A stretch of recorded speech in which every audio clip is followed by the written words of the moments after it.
안녕하십니까. 자, 이번 강의는 페이지 105페이지 4번입니다. 2014년 5월 1일 갑이 그의 건물을 을에게 매도하면서 같은 해 5월 10일 계약금을 그로부터 2개월 후 중도금 및 잔금을 지급받기로 하였다. 다음 중 틀린 것은 1번이 X입니다. 왜냐하면 계약금 계약은 대표적인 뭐죠? 요물계약이죠. 따라서 갑을 사이의 계약금 계약은 낙성계약이다. X죠. 2번 계약금은 원칙적으로 해약금으로 추정하니까 맞는 지문이고, 3번 을이 계약금을 지급하지 않으면 갑은 계약금 약정을 해제할 수 있다. 계약금을 지급하지 않았다면 계약금 약정을 물론 이것도 일종의 채무불이익이니까 해제할 수 있겠죠. 4번 을이 2014년 6월 10일 중도금을 지급한 경우 갑은 계약금의 배액을 상환하고 계약을 해제할 수 없다. 맞죠? 왜냐하면 계약금을 위한 해제는 중도금 지급 전까지만 가능하니까요. 5번 을이 2014년 7월 10일가 중도금과 잔금을 지급하였으나 갑이 소유권 이전 등을 해주지 않았어요. 그럼 이거는 채무불이익입니다. 따라서 계약금과 별개의 문제고, 을은 채무불이행을 이유로 매매계약을 해지하는 것이 가능하기 때문에 5번은 맞는 질문이죠. 답은 1번이네요. 5번 문제입니다. 계약금에 관한 설명으로 틀린 것을 나오는데 반복적인 지문인데 답은 뭐죠? 4번입니다.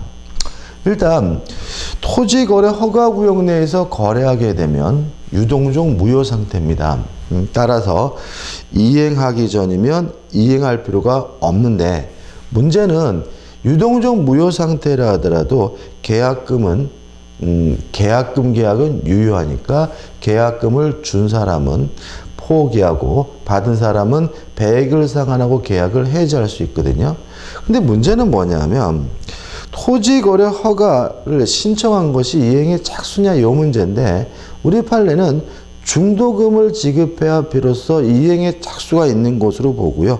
따라서 토지거래 허가를 신청했고 받았다 하더라도 중도금이 지급되기 전이라면 아직 이행 착수 전이기 때문에 계약금을 위한 계약 해지는 가능하다고 봅니다. 따라서 답은 뭐죠? 4번이 되네요. 자, 6번 문제입니다. 문제 좀 길죠?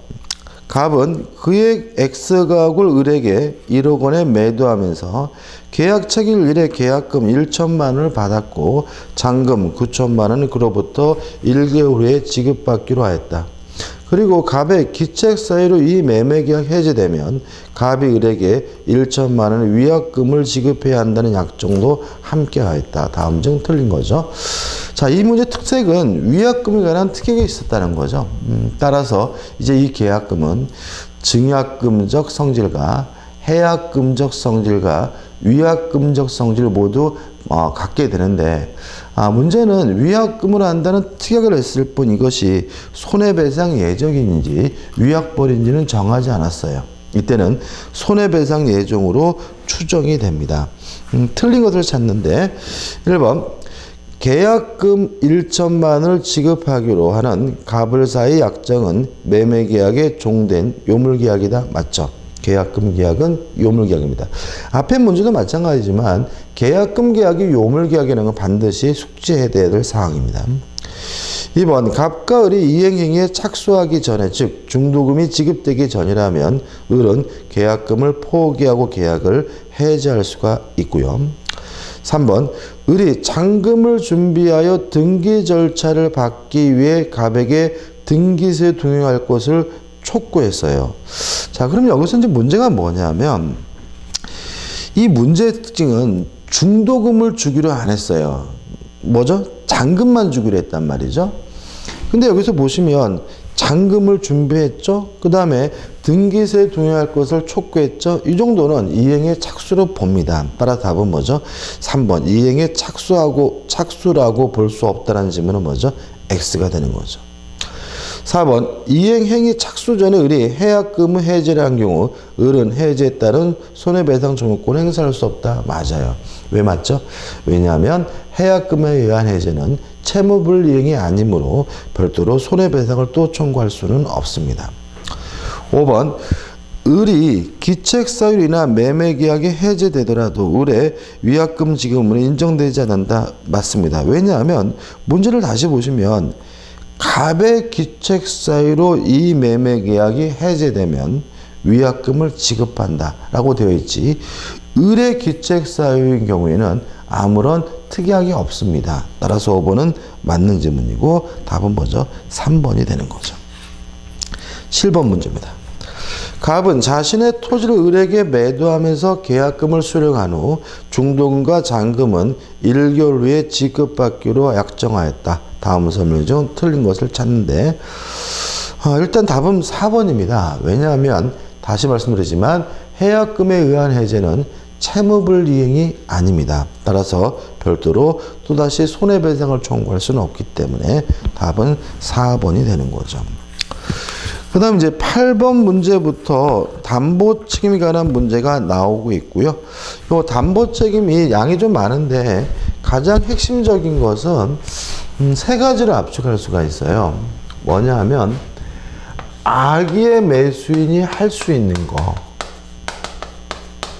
첫째, 전부 타인의 권리인 경우 악의의 매수인도 계약을 해지할 수가 있습니다. 두 번째, 일부 타인의 권리인 경우 악의 매수인도 대금, 감액을 청구할 수가 있고요. 세 번째, 매매 목적물에 저당권, 전세권이 설정되어 있었고요. 이 저당권, 전세권이 실행되는 바람에 권리를 취득할 수 없게 된 경우 악의 매수인도 해제할 수 있고 손해배상을 청구할 수 있다. 이 세 가지는 반드시 뭐 하셔야 돼요? 숙지하셔야 되고요. 그 다음 두 가지만 더 검토하면, 첫째는 경매에 있어서 담보책입니다. 경매는 능동적으로 판 게 아니라 뺏긴 거기 때문에 첫째, 권리의 하자에 대해서는 담보책임 물을 수가 있지만 물건의 하자에 대해서는 담보책임 물을 수가 없다. 이거 첫 번째 기억할 거고, 그 다음에 권리 하자에 대해서는 1차적으로 매도인인 채무자가 담보책임을 부담하지만 채무자가 무자력이면 돈이 없으면 2차적으로 배당을 받은 채권자가 담보책임을 부담한다. 이 정도 정리하면 되고요. 그 다음에 이제 채권의 양도입니다. 채권을 양도하면서 채무자의 자력을 담보한 경우에요.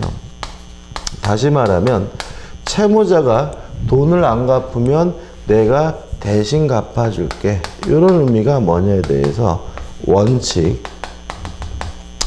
채권 양도 시, 매매 시에 자력을 담보한 것으로 추정을 합니다. 매매 시에 자력을 담보한 거다. 원칙. 다만 변제기가 아직 도래하고 있지 않다면, 미도래했다면 이때는 채권 양도 시에 자력을 담보하는 것이 아니라 이때는 변제기에 자력을 담보한 것으로 본다라고 민법에 규정이 있거든요. 이 세 가지 정도만 기억하시면 담보책임에 관한 문제는 어느 정도 해결할 수가 있습니다.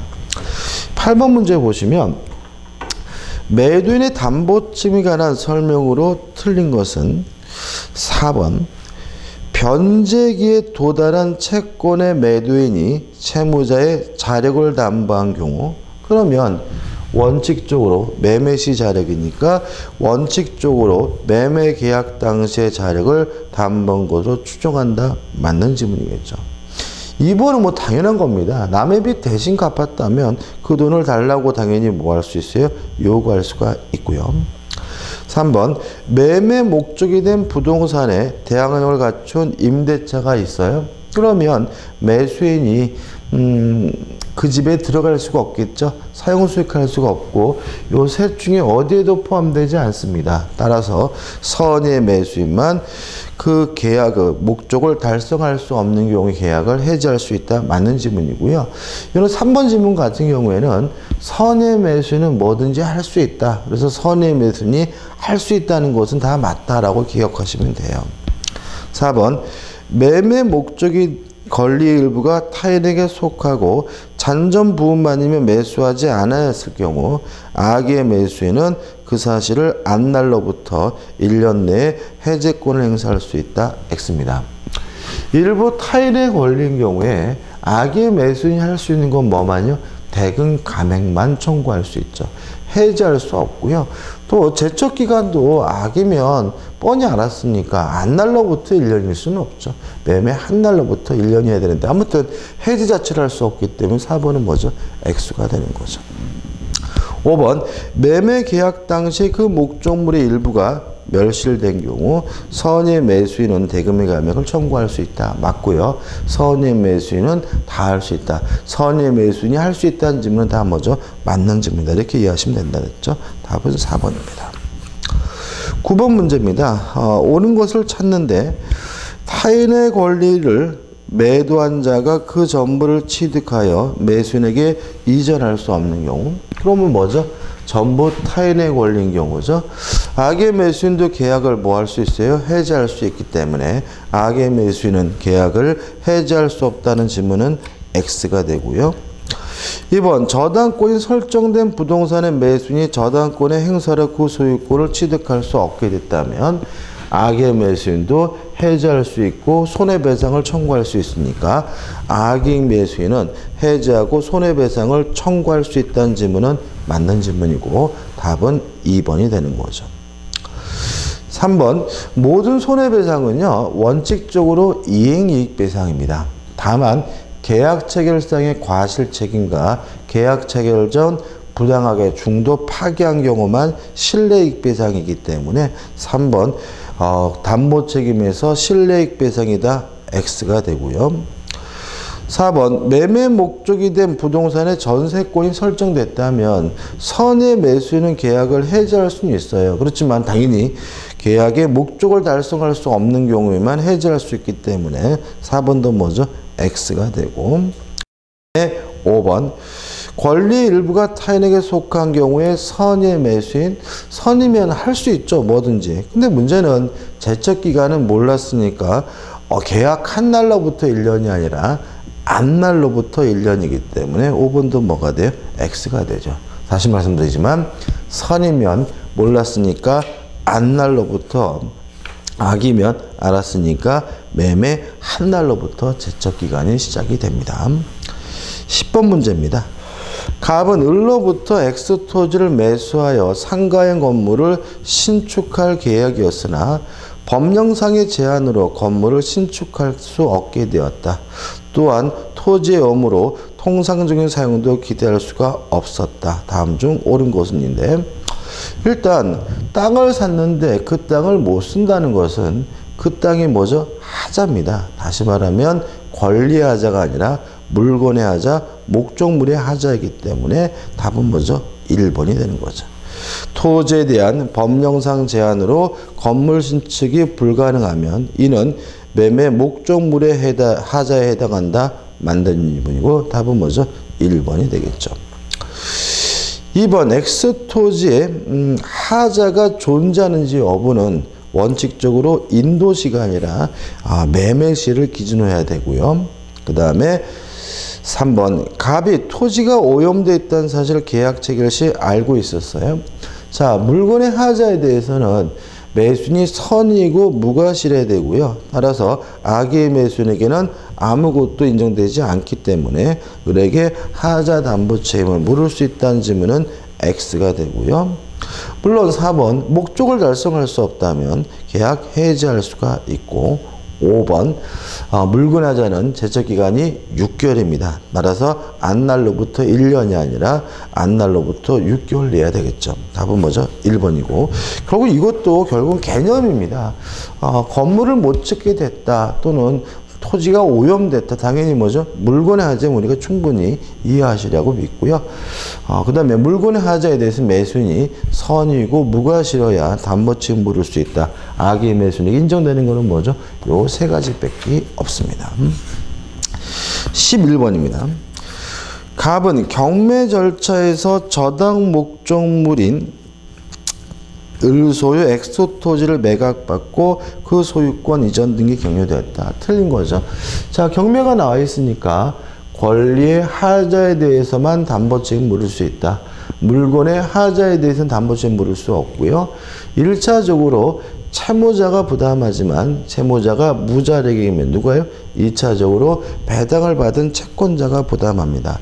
그래서 4번을 보시면 담보 책임이 인정되는 경우 갑은 을의 자력 유무를 고려함 없이 곧바로 배당 채권자에게 대금의 전부 또는 일부의 상환을 청구할 수 있다. X죠. 채무자가 무자력이어야 배당을 받은 채권자가 담보 책임을 부담하게 됩니다. 답은 4번이죠. 12번입니다.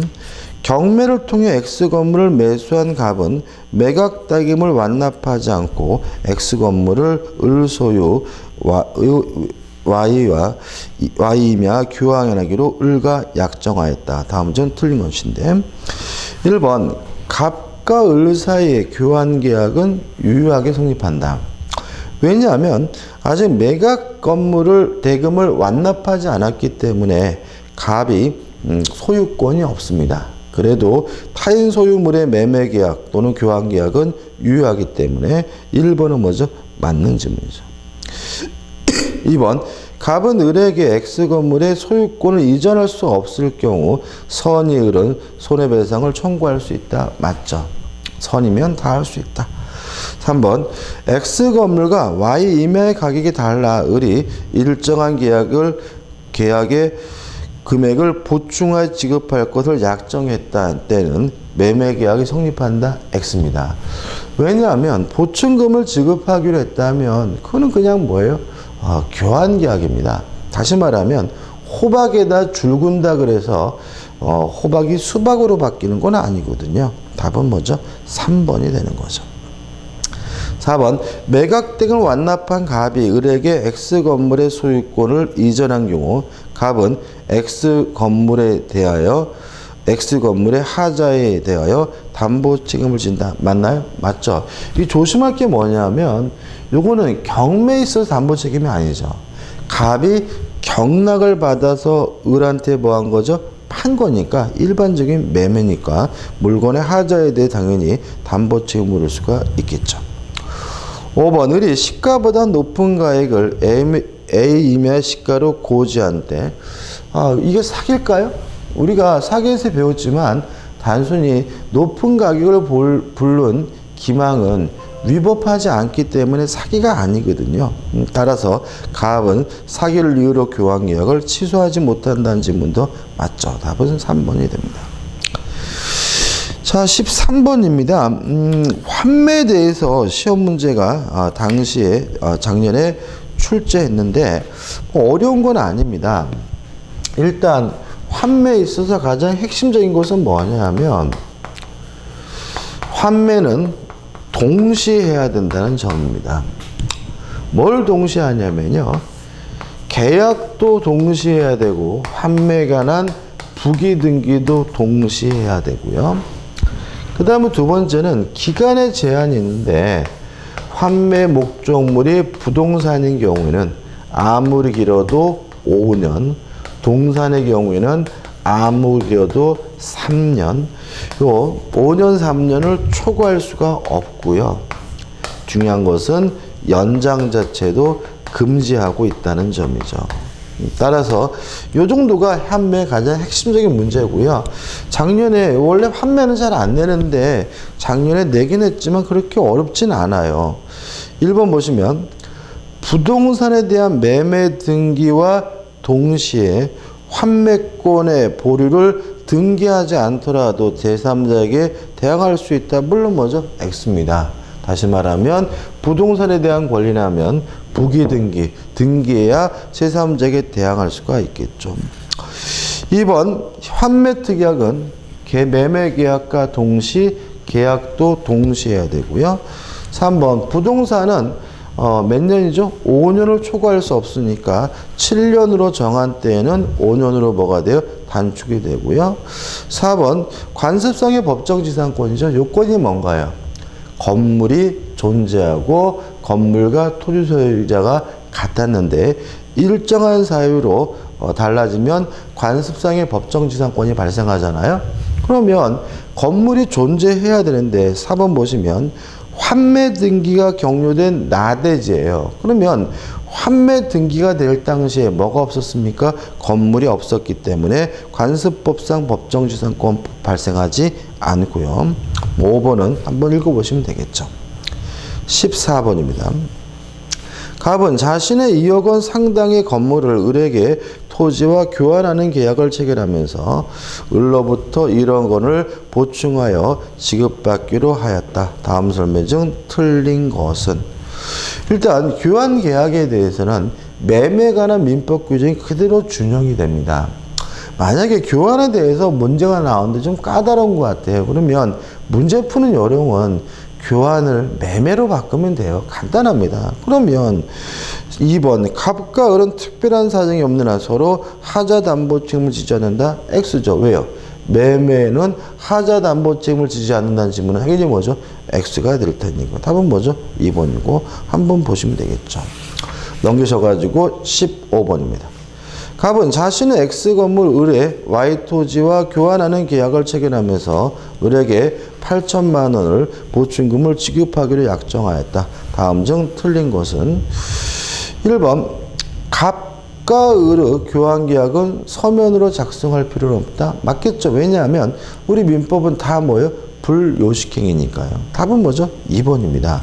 왜냐하면 채무불이행이 있으면 당연히 계약을 뭐 할 수 있어요? 해지할 수 있는 거죠. 따라서 보충금을 지급하지 않는 것도 당연히 뭐죠?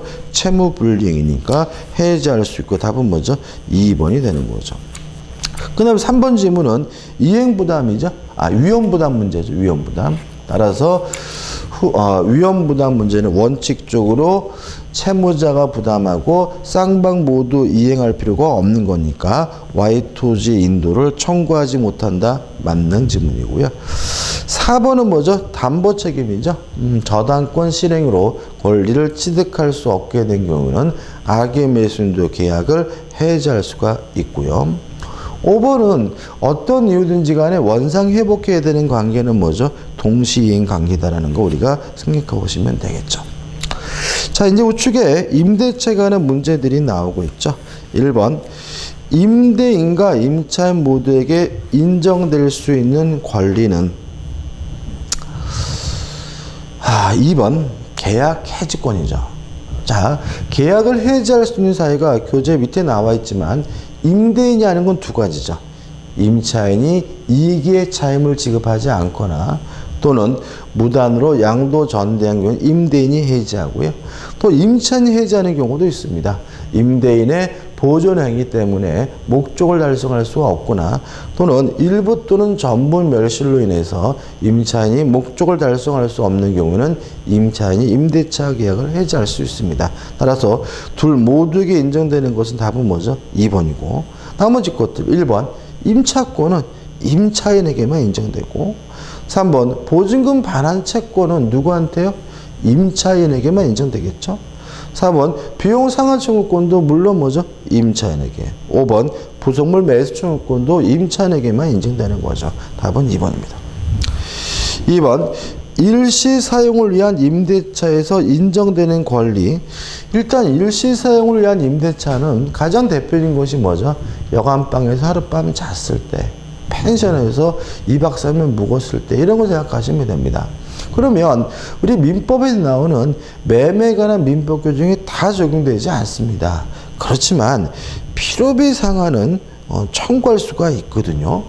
예를 들어서 제가 여관방에서 무는데 형광등이 나갔어요. 그래서 주인 아줌마를 찾는데 주인 아줌마가 뭐 자는지 뭐 전화도 안 받고 문도 안 열어요. 그래서 제가 편의점 가가지고 형광등을 사다가 꼽았다면 나올 때 아줌마 내가 현관등록 안 했으니까 돈 주세요라고 뭐 할 수 있겠어요? 청구할 수 있겠죠. 따라서 기억 비용 상환 증거권은 일시 사용을 위한 임대차에게 인정이 됩니다. 그렇지만 나머지 것들은 인정될 성질의 것이 아님을 충분히 알 수가 있죠. 넘기셔서 3번입니다. 임차인의 권리에 관한 설명으로 옳은 것은 1번 가액의 증가가 현존한 경우에 청구할 수 있는 것은 필요비가 아니라 유익비가 되고요. 또 2번 임차인의 부속물 매수 청구권은 임대차가 종료돼야 인정되니까 종료 전에도 부속물 매수를 청구할 수 있다는 지문은 뭐죠? X가 되고요. 3번 임차권은 채권이기 때문에 제3자에게 대항할 수 없습니다. 다만 임차권 등기를 하거나 아니면 지상 건물을 등기한 토지 임차인은 대항력이 있기 때문에 3번은 맞는 질문이죠. 4번 읽어볼게요. 건물 소유를 목적으로 한 토지 임대차입니다. 토지 임대차, 임차인은 계약갱신의 청구 없이도 임대인에게 건물의 매수를 청구할 수 있다. X죠. 토지 임차인이 존속기간의 만료로 소멸한 경우에는 지상권자와 마찬가지로 갱신을 청구하고 거부당해야 지상물 매수를 청구할 수가 있죠. 5번 토지 임대차가 묵시적으로 경신됐어요. 그러면 차단 기간이 보장되지 않고요.